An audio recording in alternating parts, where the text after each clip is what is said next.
The print, 30th of November 2023, Modi's legacy is currently in jeopardy.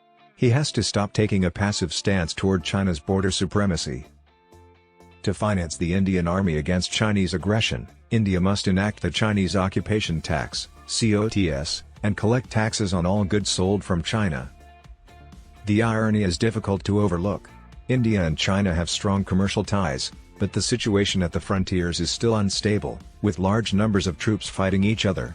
Diplomacy is at a stalemate as China solidly controls 1,000 square kilometers of the area India patrolled and held until the end of April 2020. President Xi Jinping is not amused by Prime Minister Narendra Modi's legendary diplomatic abilities, nor has he shown the political resolve to use force to re-establish the pre-May 2020 status quo. This all adds to a depressing critique of Modi's 10-year China policy. Unlike 1947 to 1962, which resulted in a total military defeat and the loss of 38,000 square kilometers of territory, this decade has not concluded. That being said, India's reputation and Modi's legacy are not likely to benefit from the cowardly acceptance of the status quo, with China holding a commanding position on the frontiers. China's approach to India. China views India as a possible economic and military rival rather than an equal. Ever since the 1950s, its approach has remained the same. By taking advantage of India's military and economic advantages, forcing a boundary dispute settlement on its terms, and using force when required to impose its will. As long as India refrained from openly challenging China's standing in the international community or along its borders, cordial relations will continue. Jawaharlal Nehru, the former Prime Minister, did not meet one of these Chinese requirements. Despite India's weak overall national power, he positioned the country as an autonomous actor internationally. Border conflicts in 1959 resulted from his forward policy of flagging the bordering areas of Ladakh and the former Northeast Bordering Agency, now Arunachal Pradesh. Nehru then gave in to pressure from the public and parliament to order a more aggressive forward policy despite his popularity and a resounding majority in parliament. As a result, he ordered an unprepared army into battle without the border infrastructure needed to support it. China's stance on borders has not changed, even after India was soundly defeated in the 1962 war. It adheres to the 1959 claim line in Ladakh, obtained in 1962. In the northeast, the McMahon Line is regarded as the line of actual control, LAC, even though it claims all of Arunachal Pradesh. However, because of the strong pen markings on a small-scale map, its interpretation differs from India's by 5 to 10 kilometers. China made this settlement offer in 1959 to 1960, which was upheld until 2005. After that, it was shelved because of alleged aggressiveness from India. Notwithstanding the military standoffs at Nathula and Sumterongju, China remained in a dominant position internationally and at its frontiers until 2008. China, however, saw India's growing strategic alliance with the US, which was cemented in 2008 with the signing of the nuclear treaty, as a security threat when border infrastructure began to be developed in 2007. It started becoming more assertive along the border. One example is the 2013 incursion in the Depsang Plains. Modi's approach to China. The mural in the new parliament building clarifies that the Bharatiya Janata Party, BJP, deeply rooted in nationalism, supports the romantic idea of Akhand Bharat, or an India that is not split. Thus, its national security objective has always been to recapture areas that China and Pakistan illegally occupied. Like Nehru, Modi acknowledged that India would need some time to catch up to China militarily and economically. He focused on diplomacy and economic ties to handle China's security concerns. Modi's long-term goal was to gain time so that India could strengthen its military and economy to the point where it could take on China and resolve the border dispute on its terms.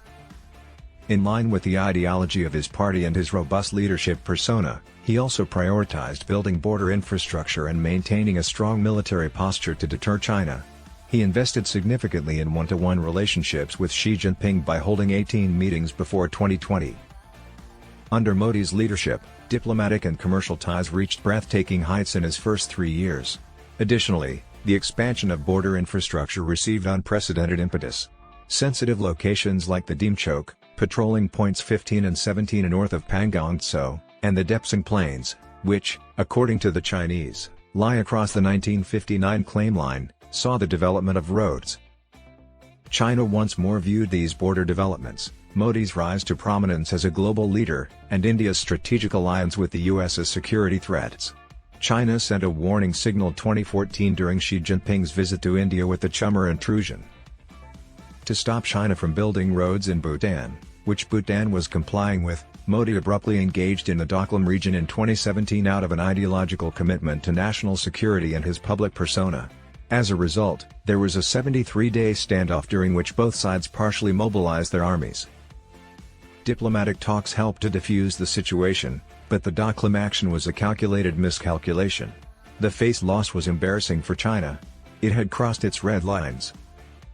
Modi made frantic attempts to patch things up during two unofficial conferences in Wuhan and Mahabalipuram, even as he openly declared victory.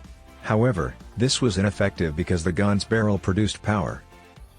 Like Nehru, Modi's efforts to modernize the military to match China were limited by financial constraints and, perhaps more unexpectedly, a lack of motivation. Like Nehru on the eve of the 1962 conflict, Modi was put in a similar dilemma when China instigated the issue in eastern Ladakh. To Modi's credit, he refrained from recklessly entering a war from a position of military disadvantage and favorable geography, in contrast to Nehru. However, the military approach to managing the situation without a significant escalation was a fault. It did not successfully pressure China to return to the pre-crisis status quo. In general, India remained silent in the wake of the Galwan fiasco. During the pullout under Chinese conditions, the meager benefit derived from a haphazard attempt at a quid pro quo occupancy of the Kailash range was frittered away. Buffer zones were approved for territories under Indian sovereignty until April 2020, including the Kailash range, patrolling points 15, 16, 17, and 17A, and the region north of Pangong Tso. We are still deprived of sovereignty over the southern portion of Depsang Plains and the Charting-Ninglang-Nala Junction. Even though the military situation can be described as a stalemate, India's inaction suggests that China is in charge and can start a conflict whenever and anywhere. Take the initiative strategically. When forces are gathered at the borders, a crisis may occur accidentally or intentionally. India needs to stop being passive and anticipate China this time. China's total national power is 1.8 times more than India's. Its defense budget is 3 times higher than ours, and its economy is 5 times larger.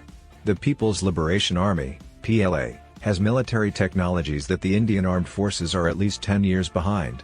Nonetheless, given the record of conflict between nuclear-armed states, India shouldn't heed the advice of its concerns. We need to get out of our current strategic impasse with China.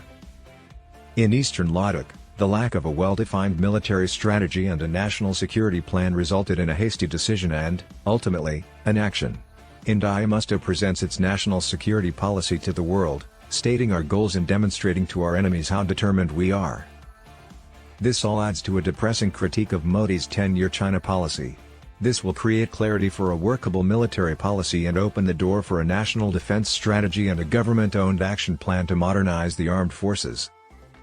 The armed forces had a partial reform within 3 years after 1962, and they fared well in the 1965 war against Pakistan.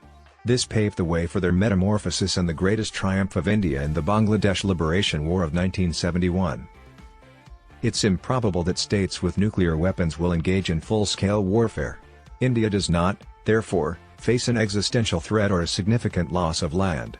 Nuclear brinkmanship even lowers the likelihood of a small-scale conflict. The effect of military technical differences is negligible below the nuclear threshold. China's options for escalation are limited to the tactical sphere, and in this sphere, our military forces must take the lead and launch an offensive. A daring operational plan needs to be formalized to handle the situation at the border. Declaring a red line on the borders to indicate how we view the LAC and the areas under our jurisdiction is required. There should be more Indo-Tibetan armed police posts to bolster the LAC. It is necessary to guarantee impenetrable surveillance and monitoring. Any aggressive activity across this line must be viewed as hostile and met with the required military action. It's not complicated science, this. The solutions would have come from a military appraisal and a strategic evaluation. The 1,000 square kilometer status quo ante might have been reached in 2020 with the necessary political will. Instead, we saw a cover-up of failures by political and military inertia. Political misinformation and obfuscation turned psychological defeat and territory loss into victory. It's time to take back the initiative strategically. However, political will, which hasn't been shown, is required.